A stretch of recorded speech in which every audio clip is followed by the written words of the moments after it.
ओम शांति।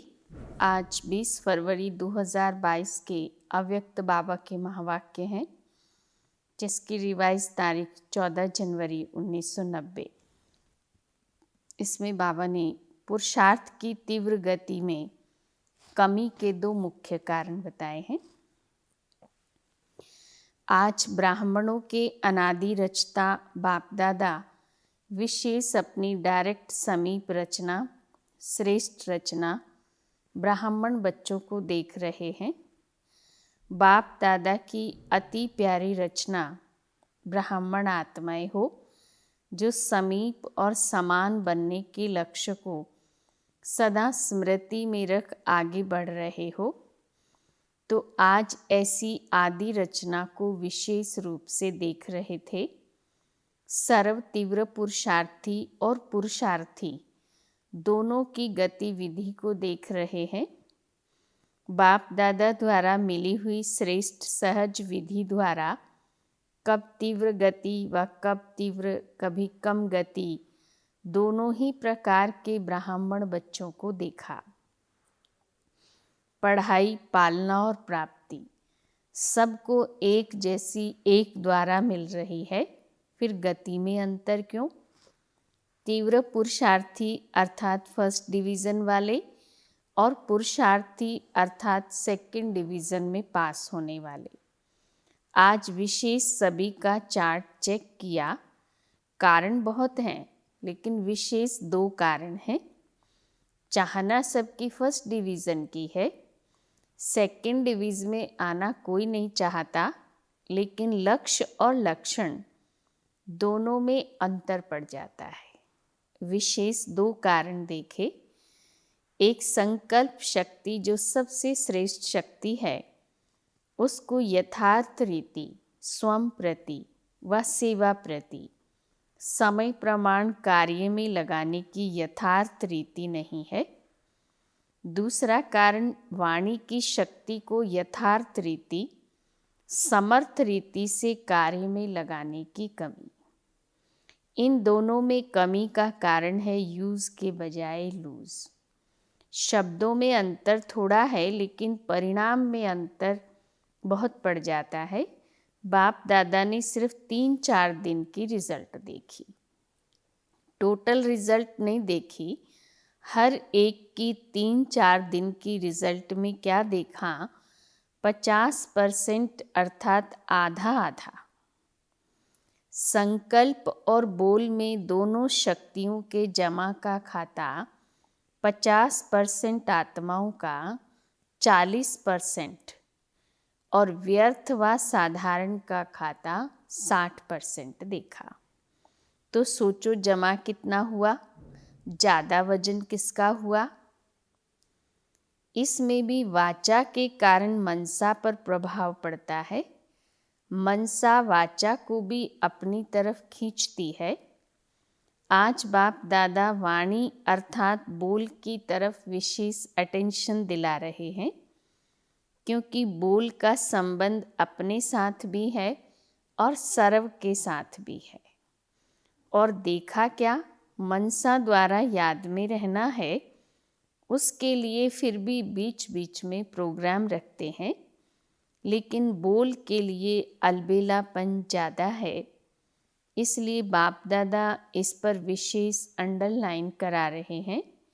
2 वर्ष पहले बाप दादा ने विशेष पुरुषार्थ में सेवा में आगे बढ़ने वाले महारथी आत्माओं को और सभी को 3 बातें बोल के लिए कही थी।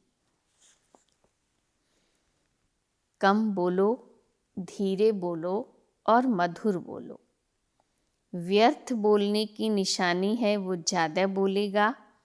मजबूरी से समय प्रमाण, संगठन प्रमाण अपने को कंट्रोल करेगा, लेकिन अंदर ऐसा महसूस करेगा जैसे कोई ने शांति में चुप रहने लिए बांधा है। व्यर्थ बोल बड़े ते बड़ा नुकसान क्या करता है? एक तो शारीरिक एनर्जी समाप्त होती, क्योंकि खर्च होता है, और दूसरा समर्थ व्यर्थ जाता है। व्यर्थ बोलने वाले की आदत क्या होगी? छोटी सी बात को बहुत लंबा चौड़ा करेगा और बात करने का तरीका कथा मुआफिक होगा। जैसे रामायण महाभारत की कथा इंटरेस्ट से सुनाते हैं ना, खुद भी रुचि से बोलेगा, दूसरे की भी रुचि पैदा कर लेगा, लेकिन रिजल्ट क्या होती? रामायण महाभारत की रिजल्ट क्या है? राम वनवास गया, कौरवों और पांडवों की युद्ध हुई। कहानी जैसा दिखाते हैं सार कुछ भी नहीं, लेकिन साज बहुत रमणीक होता है। इसको कहते हैं कथा। व्यर्थ बोलने वाले माया के प्रभाव के कारण वो कमज़ोर आत्मा है। उन्हों को सुनने सुनाने के साथी बहुत जल्दी बनते हैं। ऐसी आत्मा एकांत प्रिय हो नहीं सकती, इसलिए वो साथी बनाने में बहुत होशियार होगा। बाहर से कभी कभी ऐसे दिखाई देता है कि इन्हों का संगठन पावरफुल और ज़्यादा लगता है, लेकिन एक बात सदा के लिए याद रखो कि माया के जाने का अंतिम चरण है, इसलिए विदाई लेते लेते भी अपना तीर लगाती रहती है। इसलिए कभी कभी कहाँ कहाँ माया का प्रभाव अपना काम कर लेता है, वो आराम से जाने वाली नहीं है। लास्ट घड़ी तक डायरेक्ट नहीं तो इनडायरेक्ट, कड़वा रूप नहीं तो बहुत मीठा रूप, और नया नया रूप धारण कर ब्राह्मणों की ट्रायल करती रहती है। फिर भोले भोले ब्राह्मण क्या कहते, ये तो बाप दादा ने सुनाया ही नहीं था कि इस रूप में भी माया आती है। अलबेलेपन के कारण अपने को चेक भी नहीं करते और सोचते कि बाप दादा तो कहते हैं कि माया आएगी। आधा अक्षर याद रखते हैं कि माया आएगी, लेकिन माया जीत बनना है ये भूल जाते हैं। और बात व्यर्थ व साधारण बोल के भिन्न भिन्न रूप देखे। सीमा से बाहर अर्थात लिमिट से परे हंसी मजाक, दूसरा टॉन्टिंग वे, तीसरा इधर उधर के समाचार इकट्ठा कर सुनना और सुनाना, चौथा कुछ सेवा समाचार, और सेवा समाचार के साथ सेवाधारियों की कमजोरी का चिंतन, ये मिक्स चटनी, और पांचवा अयुक्ति युक्त बोल जो ब्राह्मणों की डिक्शनरी में है ही नहीं। ये 5 रूपरेखाएं देखी, इन पांचों को ही बाप दादा व्यर्थ बोल में गिनती करते हैं। ऐसा नहीं समझो हंसी मजाक अच्छी चीज़ है। हंसी मजाक अच्छा वो है जिसमें रूहानियत हो और जिससे हंसी मजाक करते हो उस आत्मा को फ़ायदा हुआ, टाइम पास हुआ या टाइम वेस्ट गया। रमणीकता का गुण अच्छा माना जाता है, लेकिन व्यक्ति, समय, संगठन, स्थान, वायुमंडल के प्रमाण रमणीकता अच्छी लगती है। अगर इन सब बातों में से एक बात भी ठीक नहीं तो रमणीकता भी व्यर्थ की लाइन में गिनी जाएगी। और सर्टिफिकेट क्या मिलेगा कि हंसाते बहुत अच्छा हैं लेकिन बोलते बहुत हैं। तो मिक्स चटनी हो गई। तो समय की सीमा रखो, इसको कहा जाता है मर्यादा पुरुषोत्तम। कहते हैं मेरा स्वभाव ही ऐसा है। ये कौन सा स्वभाव है? बाप दादा वाला स्वभाव है, तो इसको भी मर्यादा पुरुषोत्तम नहीं कहेंगे, साधारण पुरुष कहेंगे। बोल सदैव ऐसे हों जो सुनने वाले चातरक हों कि ये कुछ बोलें और हम सुने। इसको कहा जाता है अनमोल महावाक्य। महावाक्य ज़्यादा नहीं होते, जब चाहे तब बोलता रहे, इसको महावाक्य नहीं कहेंगे। तो सतगुरु के बच्चे मास्टर सतगुरु के महावाक्य होते हैं, वाक्य नहीं। व्यर्थ बोलने वाला अपनी बुद्धि में व्यर्थ बातें, व्यर्थ समाचार, चारों ओर का कूड़ा किचड़ा ज़रूर इकट्ठा करेगा, क्योंकि उनको कथा का रमणीक रूप देना पड़ेगा। जैसे शास्त्रवादियों की बुद्धि है ना, इसलिए जिस समय और जिस स्थान पर जो बोल आवश्यक हैं, युक्ति युक्त हैं, स्वयं के और दूसरी आत्माओं के लाभदायक हैं, वही बोल बोलो। बोल के ऊपर अटेंशन कम है, इसलिए इस पर डबल अंडरलाइन। विशेष इस वर्ष बोल के ऊपर अटेंशन रखो, चेक करो बोल द्वारा एनर्जी और समय कितना जमा किया, कितना व्यर्थ गया। जब इसको चेक करेंगे तो स्वतः ही अंतर्मुक्ता के रस को अनुभव कर सकेंगे। अंतर्मुक्ता का रस और बोल चाल का रस, इसमें रात दिन का अंतर है। अंतर्मुखी सदा भ्रकुटी की कुटिया में तपस्वी मूर्त का अनुभव करता है। समझा? समझना अर्थात बनना। जब कोई बात समझ में आ जाती है तो वो करेगा ज़रूर, समझेगा ज़रूर। टीचर्स तो हैं ही समझदार, तभी तो भाग्य मिला है ना, निमित्त बनने का भाग्य। इसका महत्व अभी कभी कभी साधारण लगता है, लेकिन ये भाग्य समय पर अति श्रेष्ठ अनुभव करेंगे। किसने निमित्त बनाया, किसने मुझ आत्मा को इस योग्य चुना, ये स्मृति ही स्वतः श्रेष्ठ बना देती है। बनाने वाला कौन? अगर इस स्मृति में रहो तो बहुत सहज निरंतर योगी बन जाएंगे।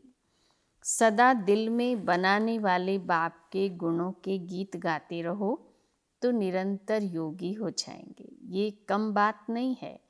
सारे विश्व की कोटों की कोट आत्माओं में से कितनी निमित्त टीचर्स बनी हो। ब्राह्मण परिवार में भी टीचर्स कितनी हैं, तो कोई में कोई हो गई ना। टीचर अर्थात सदा भगवान और भाग्य के गीत गाती रहे। बाप दादा को टीचर्स पर नाच होता है, लेकिन राजयुक्त टीचर्स पर नाच होता है। अच्छा, प्रवृत्ति वाले भी मज़े में रहते हैं ना, मूंझने वाले हो या मज़े में रहने वाले हो। ब्राह्मण जीवन में हर सेकंड तन मन धन जन का मज़ा ही मज़ा है। आराम से सोते हो, आराम से खाते हो, आराम से रहना, खाना, सोना और पढ़ना। और कुछ चाहिए क्या? पढ़ना भी ठीक है, या अमृत वेले सो जाते हो। ऐसे कई बच्चे करते हैं। कहेंगे सारी रात जाग रहे थे, सुबह को नींद आ गई। या एक सेवा करेंगे तो अमृत वेले को छोड़ देंगे, तो जमा क्या हुआ? एक्स्ट्रा जमा तो हुआ नहीं। एक तरफ सेवा की, दूसरे तरफ अमृत वेला मिस किया, तो क्या हुआ?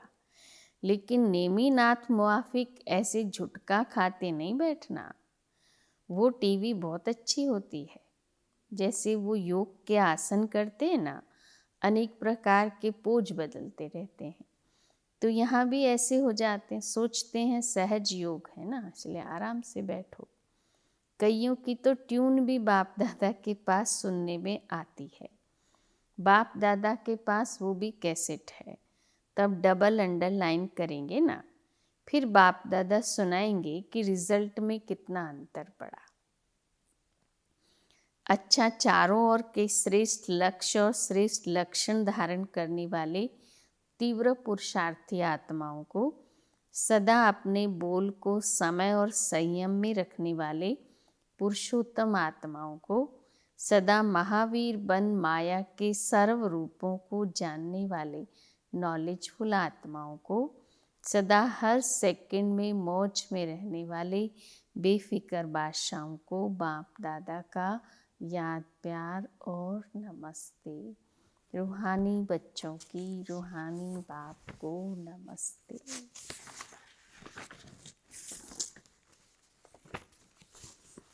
अव्यक्त बाप दादा की पार्टियों से मुलाकात। साइलेंस की शक्ति को अच्छी तरह से जानते हो। साइलेंस की शक्ति सेकंड में अपनी स्वीट होम शांति धाम में पहुंचा देती है।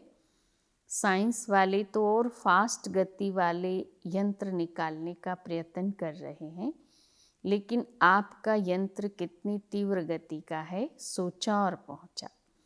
ऐसा यंत्र साइंस में है जो इतना दूर बिना खर्च के पहुंच जाए। वो तो एक एक यंत्र बनाने में कितना खर्चा करते हैं, कितना समय और कितनी एनर्जी लगाते हैं। आपने क्या किया, बिना खर्चे मिल गया। ये संकल्प की शक्ति सबसे फास्ट है।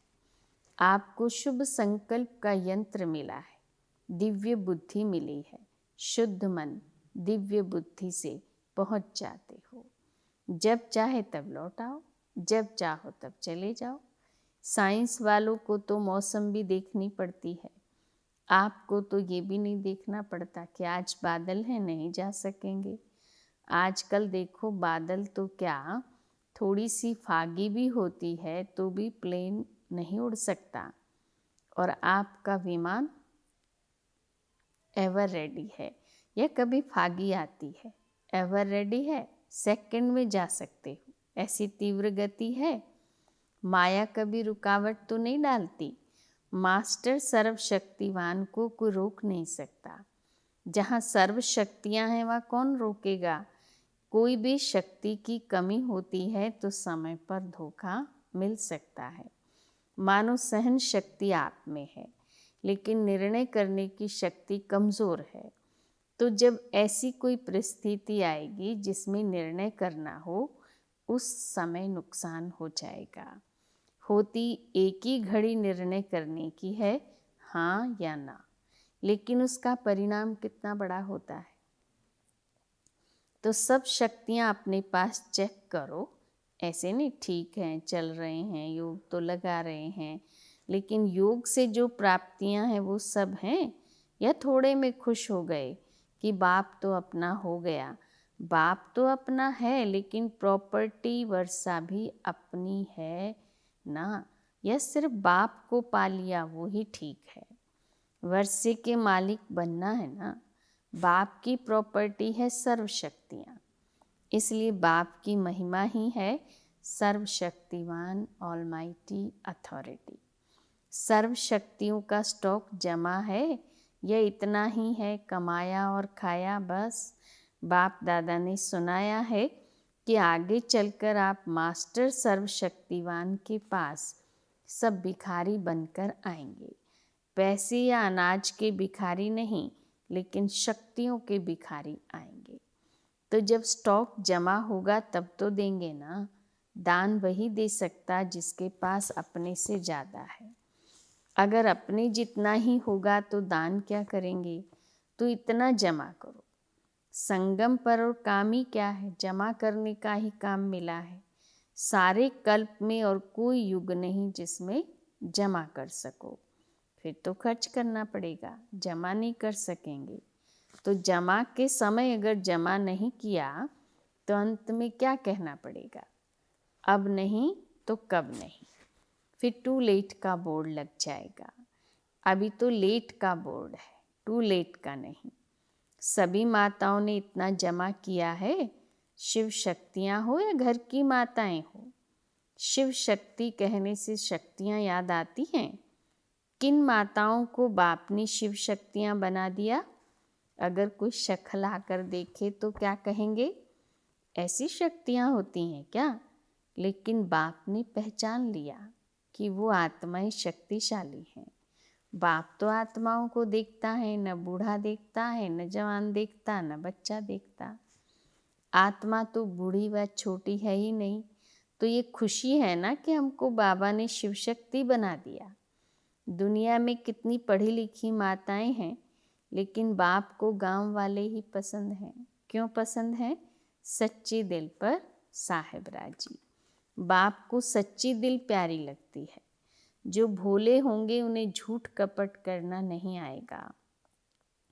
जो चालाक चतुर होते हैं उसमें सब बातें होती हैं।